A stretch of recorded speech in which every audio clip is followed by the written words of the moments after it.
Kinabuhi nato way siguro, apan ang kamatayon sigurado. Usa sa matag segundo, kinabuhi itugyan nato sa Ginoo.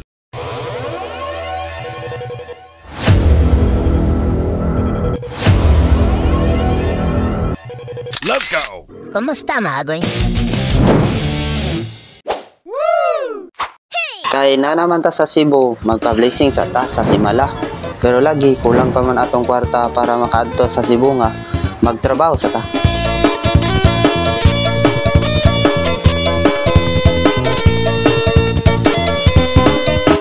Pila naman na? 500 na?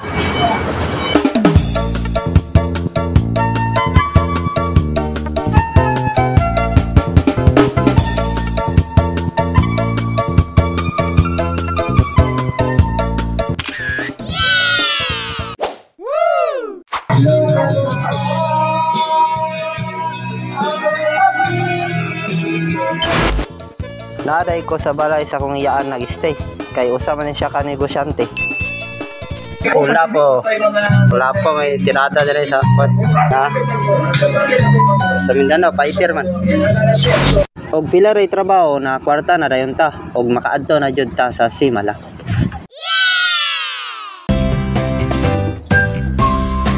Asa na karon ni nakaron sa Naga.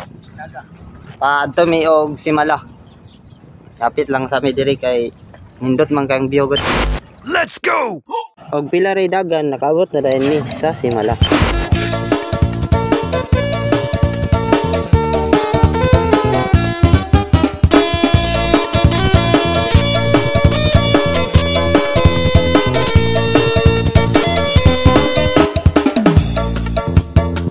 Hindi natin maitatanggi na tayong mga Pinoy ay naniniwala sa Himala. Isa sa mga tinaguri ang milagrosong lugar ay ang Simala Shrine na matatagpuan sa Cebu nga, isang probinsya sa Cebu. Ang Simala ay isang lugar para sa mga taong naniniwala sa Himala. Ang lugar na ito ay tanyag na sa pagiging isang malaparaisong lugar. Ang monasteryo ng Holy Church ay isang simbahan na matatagpuan sa Lindungan, isang purok sa Simala. Ang simbahan na ito ay tirahan ng mga milagrosong birhin sa Simala. Ito ay dinadayo ng mga taong may kahilingan, sa mga taong humingi ng tawad at sa mga taong nagpapasalamat.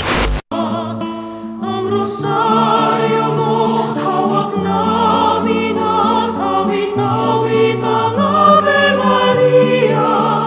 Puspos ka ng diwang banal, dinggin ang aming payak na dasal.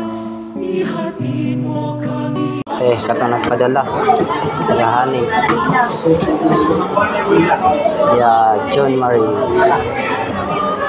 ya Manang, kasi may Manang kanara ya Manang daya butangi ko ada yun saan tulog naman ni ron.